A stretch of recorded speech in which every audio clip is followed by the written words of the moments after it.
Well, hello there, you beautiful people. I know what's going on. It's me again. I don't know what it is. I'm getting like 3 or 4 hours of sleep if I'm lucky. And for some reason, I have all this energy. And no, it's not the cocaine this time. I swear. I promise. World building. Hey, we're going to do the next thing in world building. Hi. We are. I'm actually kind of excited about this. We've been discussing world building. We did one show on world building, and now we're going to follow that up with another one. I've been wanting to do this for a while. I'm actually kind of excited about it because I think it's going to be fun and educational, and maybe we'll learn something along the way. Who knows? Harlan Ellison. Harlan Ellison is a grand master of science fiction and fantasy. He is a fantastic writer. He's written quite a bit of stuff that's nonfiction that is also amazing. Seek him out if you have not already experienced his work. He is fantastic. For I Have No Mouth, I'm a Scream, as a novella, I believe it's a novella he did. Repent, Harlequin, said the TikTok man. Sunday Drive, I think is what he's written. A lot of like short fiction that is just iconically classic. He's just amazing. He's a great writer. He did a couple of books of his columns for, I think it was the LA Times back in the 60s and 70s on television criticism. They're called The Glass Teat and The Other Glass Teat. He's also famous or infamous for the last Dangerous Visions, or the Dangerous Visions anthology series, which the final one that he was working on for, well, forever, was called Last Dangerous Visions, or Final Dangerous Visions. And it never happened. And it was the butt of many convention jokes for a long time. It was always guaranteed to get Harlan pissed off. Harlan was a somewhat diminutive man, with a staggering intellect and a level of talent that really doesn't come along very often in this world. He also had a fantastic ego and a fantastic temper. He is also well known for City on the Edge of Forever, which was an episode of Star Trek that he wrote. His original version of it was very different than what made it to the screen.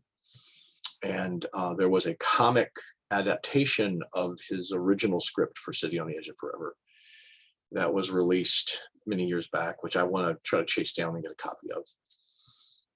He was also instrumental with working with J. Michael Straczynski on Babylon 5.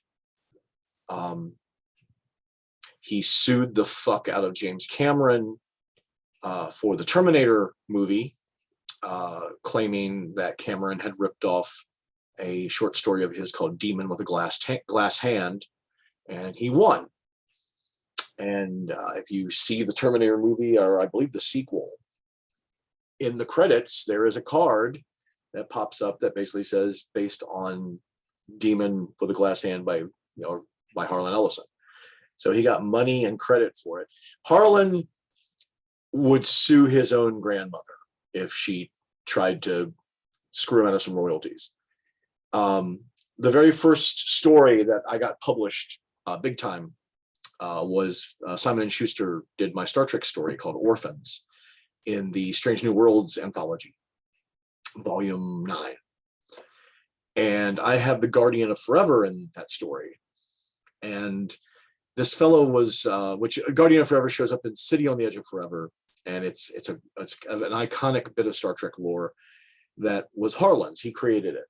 And I remember after I wrote it, I got approached by Simon & Schuster, and they said, hey, we have this guy who's writing a book on the history of Star Trek fiction. And since you won this contest, we'd like you to get interviewed by him. So he sent me some questions, I answered them. And one of the things I put in there was, I really hope, dear Harlan Ellison, if you're reading this, please don't sue me, because I don't have any money and you won't get blood from a turnip buddy. So Harlan Ellison is a pistol. If we had a little more time, I could tell you the story about him being on the dating game, but that's a story for another day. He passed away a few years ago. It was very sad, but he leaves behind a body of work that will mean that he is always going to be remembered. If you are into science fiction and fantasy, or you're just into good writing, good literature, hunt him down, seek him out, get as much of his stuff as you can, and enjoy it. He is amazing, absolutely amazing. Harlan also is a huge proponent for the writer. He has a little monologue that he did. They did a documentary on him. I think it was called Beautiful Dreams with Dangerous Teeth or something like that. I'll see if I can track it down and I'll get back to you guys on it. But basically, he has a little monologue in there where he's talking about how people are always trying to screw the writer over. They're expecting him to write and create for nothing. And that is, his mantra was pay the writer. Yeah, I'll do that for you. Sure, pay me.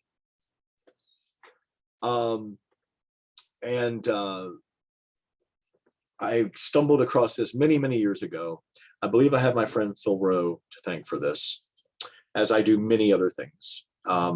Thank you, Phil, for exposing me to so many amazing authors and ideas and just making my life a lot better than it would have been if I hadn't met you. So thank you, Phil. Phoenix Without Ashes. This is the novelization of the screenplay that he wrote for the pilot episode of a science fiction series called The Starlost, which I believe popped up in the early part of the 70s. And it did not do well. It did not last. And Harlan has a prologue in this, basically an introduction, where he explains exactly why it didn't last and did not do well. And it is one of the most horrifying things for a writer to read, and one of the most hilarious things you will ever read. So I've cut it down a bit. I'm paraphrasing some stuff because some of it did not age well, and some of it I just don't think is really relevant to what we're talking about here. But some of it is very relevant to world building. So I'm going to read it to you. I stumble and stammer. If you watch this channel, you hear out of my mouth all the time. When I was on Coast to Coast AM many years ago, doing some stuff for Brotherhood of the Wheel, I was doing a thing on trucker ghost stories with George Norrie. And it was fun. It was really cool. And man, I got such weird ass. You give your email out on Coast to Coast AM, you're going to get some weird shit for the rest of your life, basically. I got enough material for probably another 100 books out of just doing that interview, doing that little segment on there. But I got people who sent me emails and said, I couldn't listen to you for more than 5 minutes because you were hemming and hawing and umming and ohing, and I apologize for that. I would like to try to do voice acting stuff. I think I have a pretty decent voice. I used to be a DJ a million years ago, and I like doing that stuff. I'm sure if I trained and someone taught me, they could teach me how not to trip over all of that stuff. I'm just saying this as a cautionary, as a warning, big bold warning. I'm going to trip over stuff. I'm going to trip over my own tongue. This may not be an entirely smooth narration, but bear with me because it is got some good stuff in it for you. And I think it is very relevant to world building. Without further ado, I will be reading to you from the prologue to Phoenix Without Ashes, which, by the way, is a good book. Harlan didn't write the book. Ed Bryant, who is also a contemporary of Ellison's, I don't know if he's still writing or if he's still with us or not. I have an anthology of Ed Bryant stories called Among the Dead, which is really good. So he was a great writer, and he got tapped to basically take Harlan's screenplay and make it into a novel. And Harlan says some nice things about it in here, which I cut out because it's not really relevant to what we're talking about. But here we go.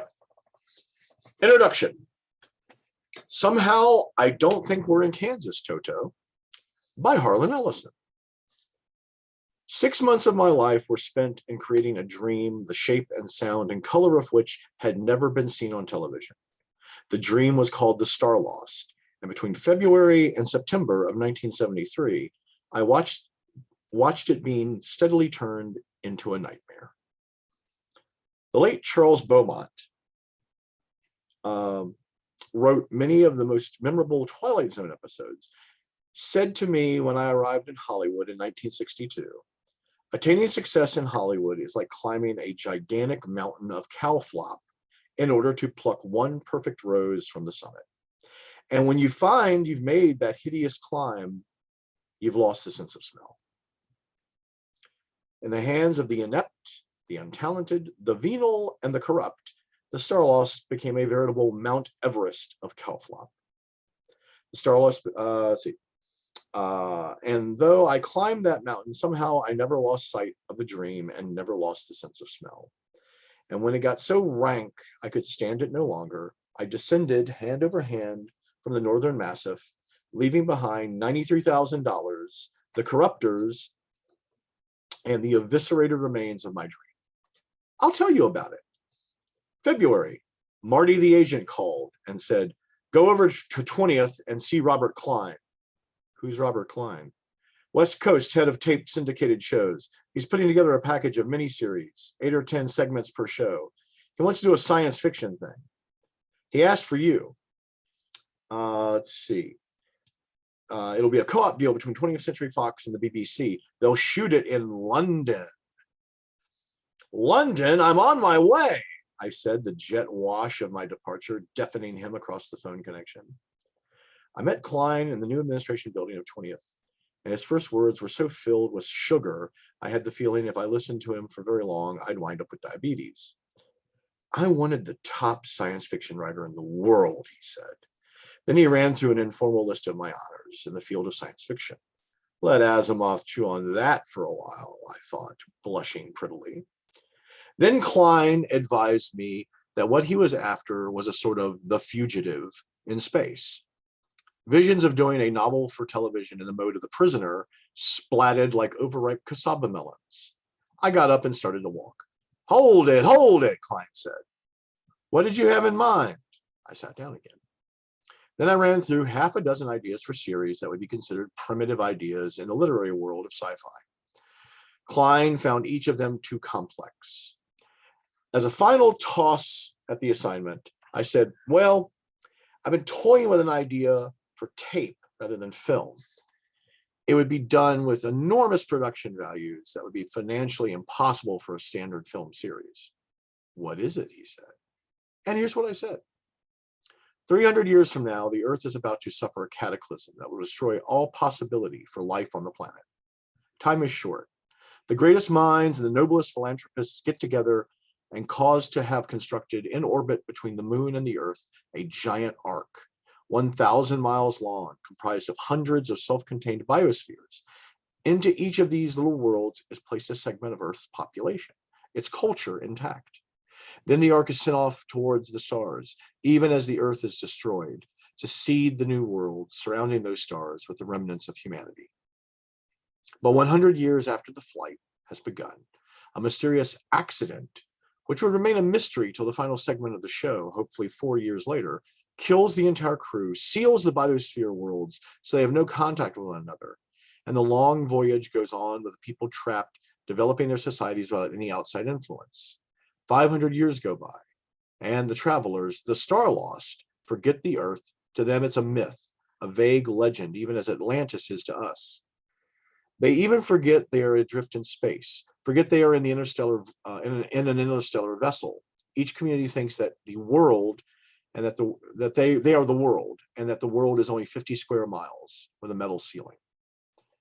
Until Devon, an outcast in a society rigidly patterned after the Amish communities of times past, discovers the secret, that they are on board a space-going vessel. He learns the history of the Earth, learns of its destruction, and learns that when the accident happened, The astrogation gear of the Ark was damaged, and now the last seed of humankind is on a collision course with a star. Unless he can convince a sufficient number of biosphere worlds to band together in a communal attempt to learn how the Ark works, to repair it, and reprogram their flight, they will soon be incinerated in the furnace of the star towards which they are heading. In short, a fable of our world today. Now, some of you out there, gamer types, may be going, that sounds a hell of a lot like Metamorphosis Alpha, which was an RPG that TSR put out. And it does. And I'll be quite honest, I'm not sure which came first. I suspect, because Harlan Ellison was many things, but he was never accused of plagiarism. So I'm thinking maybe the folks who did Metamorphosis Alpha actually saw some of the Starlost and decided that it would be a cool idea for a role-playing game. But anybody out there who knows like more about Metamorphosis Alpha, please mention it in the comments. Tell me, or message me, because I would love to know. So anyways, he says, in short, it was a fable of our world today. Fresh, original, new, Klein chirped. There's never been an idea like it before. I didn't have the heart to tell him the idea was first proposed in astronautical literature in the early 1920s by the great Russian pioneer Toskalevsky, nor that the British physicist Bernal had done a book on the subject in 1929. Well, maybe that's where the Metamorphosis Alpha folks came from. Nor that the idea had become very common coin in the genres of science fiction through stories by Heinlein, Harrison, Aldous, Panshin, Simic, and many others. Arthur C. Clarke's Hugo and Nebula award-winning bestseller Rendezvous with Rama is the latest example of the basic idea. Klein suggested I dash home and write up the idea, which he would then merchandise. I pointed out to him that the Writers Guild frowns on speculative writing, and if he wanted the riches of my invention, he should lay on me what is called holding money to enable me to write a prospectus and to enable him to blue sky it with the BBC. The blood drained from his face at the suggestion of advance money, and he said he had to clear it with the BBC. But if I wrote the prospectus, he would guarantee me a free trip to London. I got up and started to walk again. Hold it, he said. I'm doing the penguin voice for that. Going, hold it, by the way. I'm picturing Klein as the penguin. Hold it, he said, and opened a desk drawer. He pulled out a cassette recorder and extended it. Tell you what, why don't you just tell it on a cassette, the same way you told it to me? I stopped and looked. This was a new one on me. In almost 13 years as a film and television writer, I had seen some of the most circuitous Machiavellian dodges ever conceived by the mind of Western man to get writers to write on the cuff, but never this. I thought on it for a moment, rationalized that this wasn't speculative writing, that at worst it was speculative talking. And since a writer is expected to pitch an idea verbally anyhow, it was just barely legitimate. So I took the cassette home, backed my spiel with the music from 2001: A Space Odyssey, outlined the barest bones of the series concept, and brought it back to Klein. Okay, here it is, I said, but you can't transcribe it. If you do, then it becomes spec writing and you have to pay me. I was assured he wouldn't put it on paper, and that he'd get back to me shortly. He was sure the BBC would go bananas for the idea. No sooner was I out of his office than he had his secretary transcribe the 7-minute tape. March, no word. April, no word. May. Suddenly there's a flurry of activity. Marty the agent called. Klein sold the series. Go see him. Series? I said, appalled. But that idea was only viable for 8 segments. A series, you say? Go see him. So I went. Klein greeted me as if I were the only human capable of deciphering the Mayan Codex, and cajoled me that he had sold the series not only to 48 of the NBC independent affiliates, but that the Westinghouse outlets had bitten, and so had the entire Canadian television network, the CTV. Excuse me, I said, in an act of temerity not usually attributed to writers in Hollywood. How did you manage to sell this series without having a contract with me, or a prospectus, or a pilot script, or a pilot film, or anything? They read your outline and they bought it on the strength of your name. They read it. How? He circumnavigated the little transgression of his promise not to set my words on paper and began talking in grandiose terms about how I'd be the story editor, how I'd have creative control, how I'd write many scripts for the show, and what a good time I'd have in Toronto. Toronto, I said, gawking. What the hell happened to London? The Sir Lou Grade Studio, Soho, Buckingham Palace, swinging London. What happened to all of that? Mr. Klein, without bothering to inform the creator of this hot property he had been successfully hawking, had been turned down by the BBC and had managed to lay off the project with Canadian TV, CTV, as an all-Canadian production. Let's see. They'd undertake to tape the Starlost at the CFTO studios in Toronto. It was assumed by Mr. Klein that I would move to Toronto to story edit the series. He never bothered to ask if I wanted to move to Canada.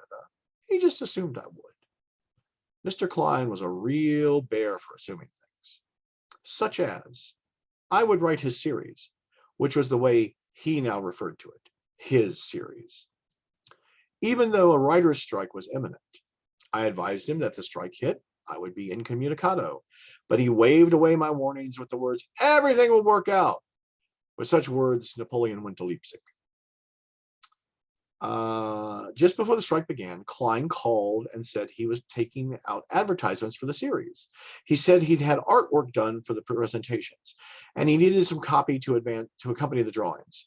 I asked him how he could have artwork done when the spaceship had not yet been designed. I was planning to create a vessel that would be absolutely feasible and scientifically correct, in conjunction with Ben Bova, who is the editor of Analog, and very cool. Ben Bova has written some books on writing science fiction. He's also written quite a few books on space travel and Mars. He has a novel called Mars, which is excellent.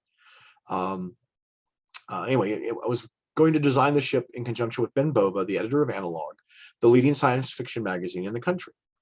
Klein said there wasn't time for all that fooling around. Ads had to go out now. It has always been one of the imponderables of the television industry to me, how that time is always now, when 3 days earlier, no one had even heard of the idea. But I gave him some words and to my horror saw the ad a week later. It showed a huge bullet-shaped thing I guess Klein thought was a spaceship being smacked by a meteorite, a great hole being torn in the skin of the bullet, revealing many levels of living space within, all of them drawn the wrong direction. I covered my eyes. Let me pause for a moment to explain why this was a scientifically illiterate, wholly incorrect piece of art, because it was merely the first indication of how little the producers of the Starlost understood what they were doing, herewith a child's primer of science fiction. There is no air in space. Space is very nearly a vacuum. That means an interstellar vessel, since it won't be landing anywhere and doesn't need to be designed for passage through an atmosphere, can be designed any way that follows the function best. The last time anyone used the bullet design for a starship was in The Green Slime, a film that oozes across the late show at times when normal people are sleeping. But it indicated the lack of understanding of science fiction by television executives. Sci-fi seems to be having a resurgence because it isn't predictable, or at least it shouldn't be. A science fiction story has to have an interior logic. This is important. It has to be consistent to get the viewer to go along with it. Rigorous standards of plotting must be employed to win that willing suspension of disbelief on the part of the viewer that will get them to accept the fantastic premise. Break that logic, dumb it up, and the whole thing falls apart like Watergate testimony. But the ad was only an early storm warning of what troubles were yet to befall me. The strike was called, and then began weeks of a kind of ghastly harassment I'd always thought was reserved for overblown melodramas about the evils of Hollywood. Phone calls at all hours demanding I write the Bible for the series. A Bible is basically industry shorthand for the precis of what the show will do, who the characters are, what direction storylines should take, in short, the blueprint from which individual segments are written. without a Bible. Only the creator knows what the series is about. Klein had no Bible. He had nothing at this point but 7-minute tape with which items plus my name and the name of the executive producer, Doug Trumbull, who had done the special effects for 2001 and had directed Silent Running. He had sold this pipe dream to everyone in the Western world. But I wouldn't write the Bible. I was on strike. Then began the threats, followed by the intimidation, the bribes, the promises, the threats that they go forward with the idea without me, the veiled hints of scab writers who'd be hired to write their own versions of the series. Everything short of actually kidnapping me. Though through these weeks, even when flights out of Los Angeles to scheduled hideaways in the Michigan wilds and the Northern California peninsula failed to deter the phone calls, I refused to write. It didn't matter that the series might not get on the air. It didn't matter that I'd lose a potload of money. The guild was on strike and a noble cause. And besides, I didn't much trust Mr. Klein and the anonymous voices that spoke to me in the wee hours of the night. And contrary to popular belief, though TV Guide takes every opportunity to pass the lie off as utter truth, many television writers are men and women of ethic. They can be rented, but they cannot be bought. Let's see.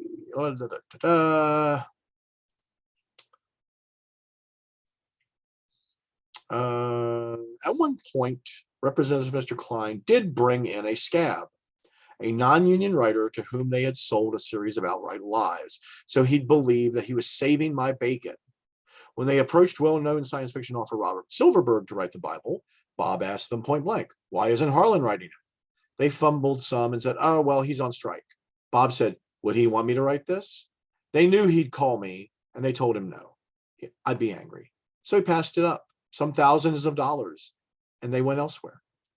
I found out about the end run, located the scab writer in a West LA hotel where they had secreted him, writing madly through a weekend, and I convinced him he shouldn't turn in the scab Bible. I put the period to the final argument that Klein and company were not being honest. I called Klein from the hotel room while the other writer listened in on the bathroom extension phone. I asked Klein point blank if other writers had been brought into scab. He said, no! He assured me they were helplessly waiting out the strike till I could bring the purity of my original vision to the project. I thanked him, hung up, and looked at the other writer who had just spent 72 hours beating his brains out writing a scab Bible. I rest my case. Let's go to the Writers Guild, the writer said. It drove Klein bananas. Every which way he turned, I was there, confounding his shabby attempts at circumventing an honest strike. Let's see. So the strike eventually, it gets resolved. They convince the Writers Guild that since it's a Canadian production, Harlan can write on it because it's an American Writers Guild strike. But there were problems that sprung up in the meantime. They had been circulating copies of the Scab Bible with all of its erroneous material, and had even given names to the characters. When I finally produced the authentic Bible, for which they had been slavering for so long, it confused everyone. They'd already begun building sets and fashioning materials that had nothing to do with the show. I was brought up to Toronto to work with writers, and because the production would get government subsidies, if the show was clearly acceptable in terms of Canadian content, meaning the vast majority of writers, actors, directors, and production staff had to be Canadian, I was ordered to assign script duties to Canadian TV writers. I sat in the Four Seasons Motel in Toronto in the company of a man named Bill Davidson, who had been hired as the producer, even though he knew nothing about science fiction and seemed thoroughly confused by the Bible, and interviewed dozens of writers from 9 a.m. until 9 a.m. to 7 p.m. It was my feeling that one of the prime reasons for the artistic and it would seem ratings failure of the Starlost was the quality of the scripts. But it isn't as simple a matter of saying the Canadians weren't good writers. They were willing to work their hearts out to do good scripts. Sadly, they didn't have the kind of freaky minds it takes to plot a science fiction story with originality and logic. There were the usual number of talking plant stories, giant ant stories, space pirate stories, westerns transplanted to alien environments, the Adam and Eve story, the After the Bomb story, the usual cliches people who haven't been trained to think in fantasy terms conceive as fresh and new. Somehow, between Ben Bova and myself, Ben having been hired after I made it abundantly clear that I needed a specialist to work out the science properly. We came up with 10 script ideas and assigned them. We knew there'd be massive rewrites problems, but I was willing to work with the writers because they were energetic and anxious to learn.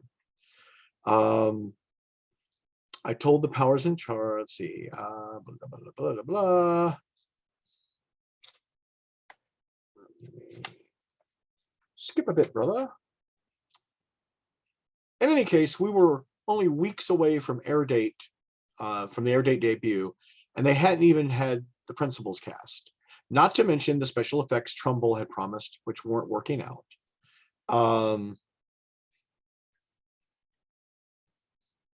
I kept writing. I finished the script and got it off to Canada. Let's see. I was in Dallas, guest of honor at a convention where I was trying to summon up the gall. Oh, here we go. Okay, sorry. The following incident happened, and I knew it was all destined for the ash can.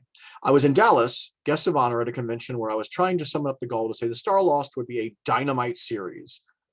I was paged in the lobby. Phone call from Toronto. It was Bill Davidson. Basically, Davidson was a producer. The conversation describes better than 10,000 more words by me what was wrong with the series. World building people, pay attention. Major problems, Harlan, Davidson said. Panic lived in his voice. Okay, tell me what's the matter, I said. We can't shoot a 50-mile in diameter biosphere on the ship. Why? Because it looks all fuzzy on the horizon. Look out the window, Bill. Everything is fuzzy on the horizon. Yeah, but on TV, it all gets muddy in the background. We're going to have to make it a 6-mile biosphere. What? 6 miles is the best we can do. There's a pivotal element in the pilot script where the hero manages to hide out from a lynch mob in a 50-mile biosphere. That was possible.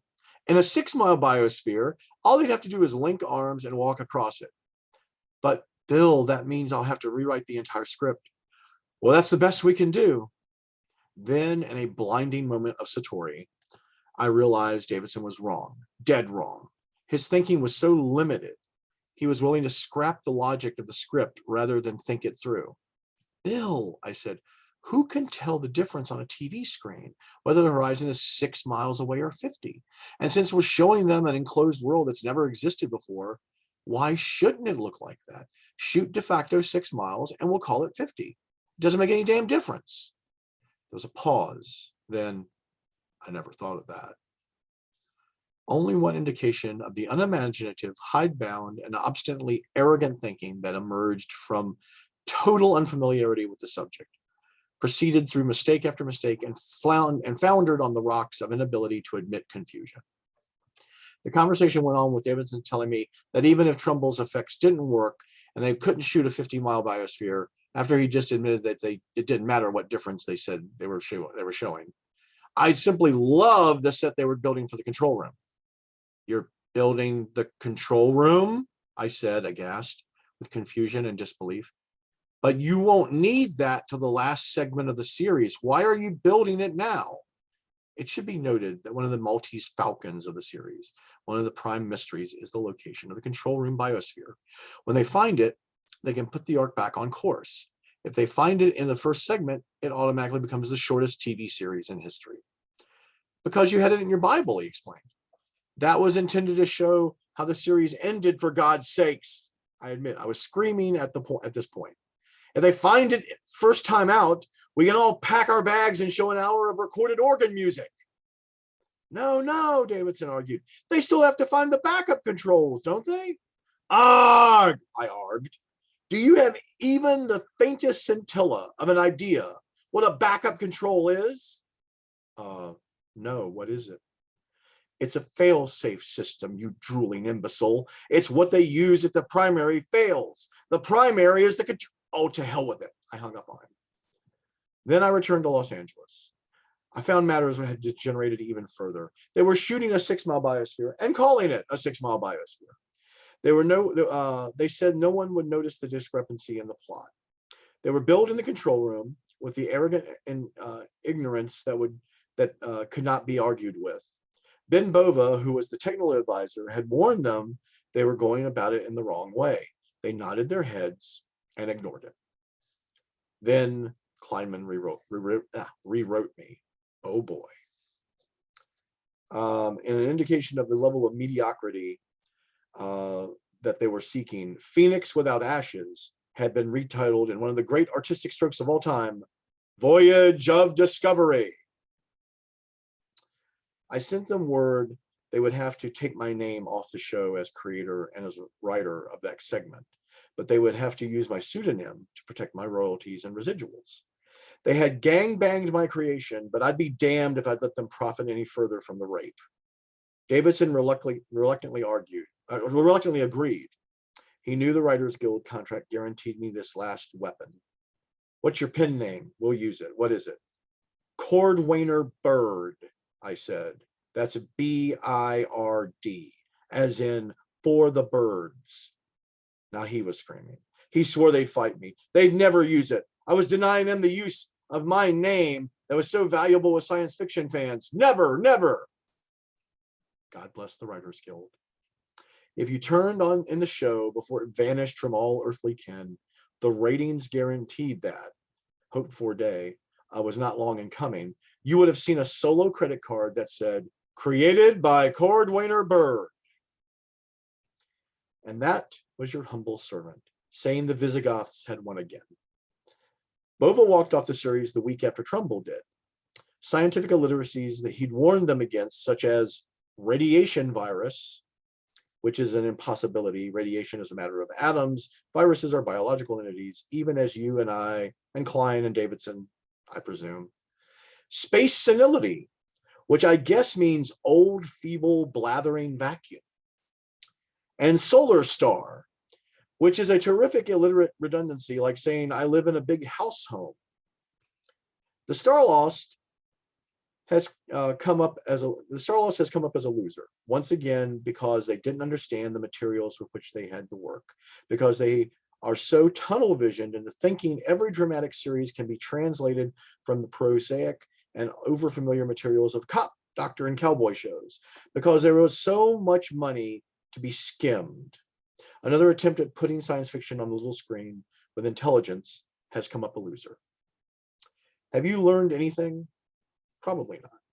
Viewers seem not to care about authenticity, accuracy, logic, literacy, inventiveness. Friends call me when they see the Starlost, which still has some small syndication life in outlying areas, and they tell me how much they like it. I snarl and hang up on them. But even though I fell down the rabbit hole in TV land and found I was not in Kansas anymore, or any other place that resembled the real world, I had one moment of bright and lovely retribution. The roof started to fall in on them, just as I said it would, and they had come up with, and they didn't come up with decent scripts, and a production head who knew what he was doing, and they called Gene Roddenberry, the creator of Star Trek, and they offered him 50% of the show if he'd come up and produce the show out of trouble for them. Gene laughed at them and said that what did he need 50% of a loser for when he had 100% of two winners of his own? They said they could understand that, but did he have anyone in mind who he could recommend as producer?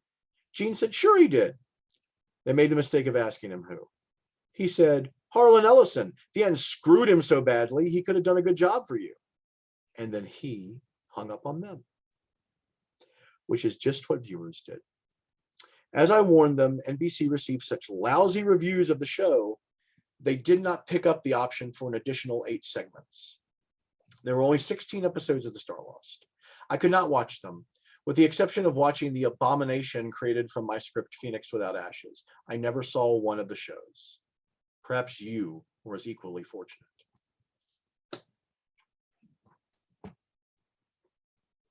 Take heed. I think that should give you it's a very good cautionary tale about some of the things that you have to wrestle with and nail down when you're building an imaginary world. Even if you're writing a cop novel, if you're writing a suspense novel, whatever it is, you have to have internal logic. You have to have an internally consistent universe. If you're writing fantasy and your people do magic, you need to figure out how they do magic. Is there a magical system? Why can some people do magic and other people can't? Nightwise, my book, the poster back there, Nightwise. Um, I came up with a system for magic in there, and it is kind of loosey goosey, especially compared to some other writers. Some writers have fantastical magic systems, and they're really neat. And a lot of times that's part of the charm of a fantasy book, is how the magic works. Mine's a little bit more loosey goosey, but it still has rules. It still has an internal consistency. It works the same way all the time. When different magicians do magic in different styles, the source of where the magic comes from is the same. You have to, it's really easy to have shorthand and say, oh, it's a fantasy book. Oh, they're orcs. Oh, he's a thief. You know, you still need to nail down how your orcs are different than someone else's orcs. You still need to know what makes an orc tick.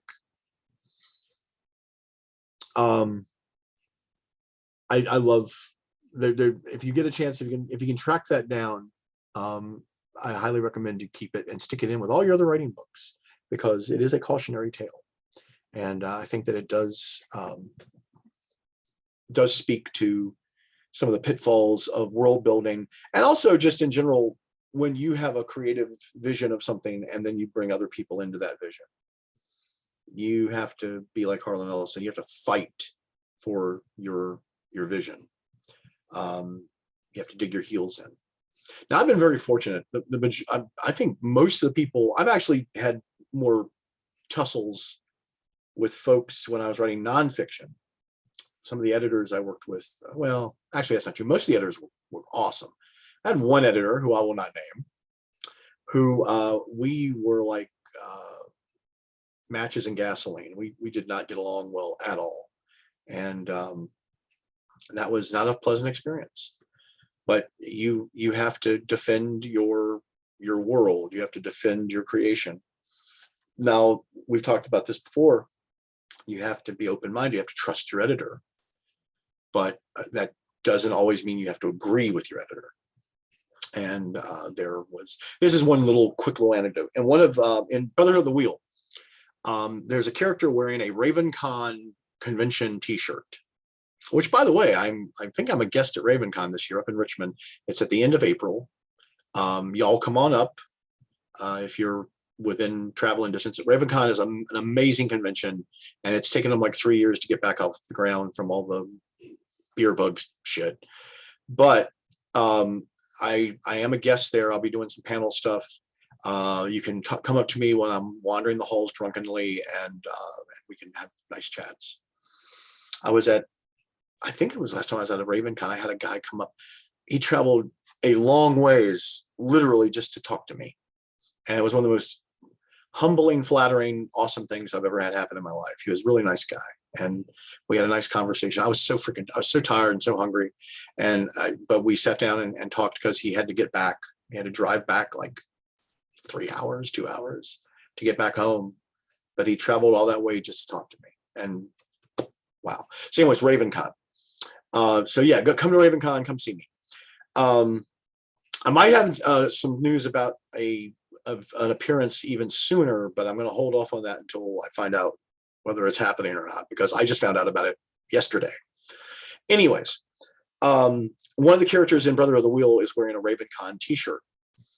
And my editor, the editor supreme of this Earth dimension, Greg Cox, messages me and says, hey, or actually I think it was one of the notes in the revisions. He's going, hey, RavenCon, if these people were in this place and couldn't get out of it, they wouldn't have been able to attend RavenCon, so they wouldn't have the RavenCon t-shirt. And he was right. He was absolutely correct. And I said, you're absolutely correct, Greg, but I still want it in there. And I picked that battle, and Greg, being a wise man and one of the finest editors I have ever worked with, and just a generally good guy, decided that was not a hill to die on. And he was like, okay. So we kept the RavenCon shirt in. It was a tip of the hat, because the character wearing it was a Tuckerization that I had agreed to do for the RavenCon auction. And they're friends of mine. There was 2 characters in there that were friends of mine, and I love them dearly. And they needed a RavenCon shirt. And RavenCon's an awesome convention. The people who run it are fantastic. And I wanted to give them a little tip of the hat. So anyways, even though that violated internal logic, I held to my ground. I stuck to my guns. Sometimes you have to do that if it's important. And you have to defend your baby. You have to defend your world.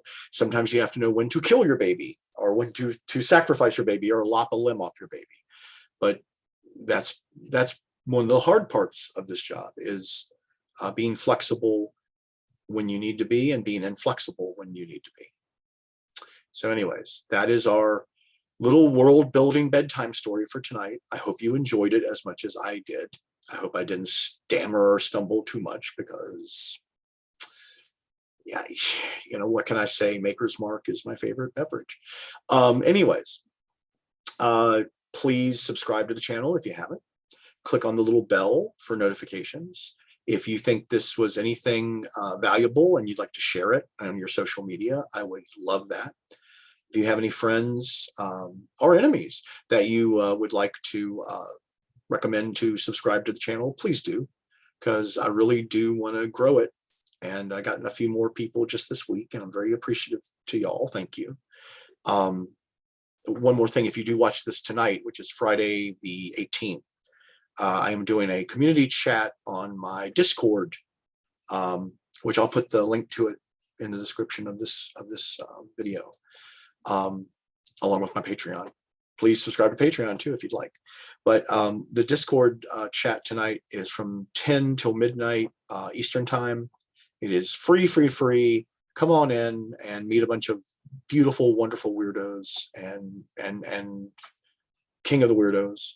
And we can talk about whatever you want to talk about and just have a good time. It'd be great to meet you and get to talk to you some. If you come to this later than that time, or later than today, just know that I will be doing some more of those. We do try to do them every month, and I'll try to give you a little more heads up next time. Thank you so much for everything, guys. You're the best.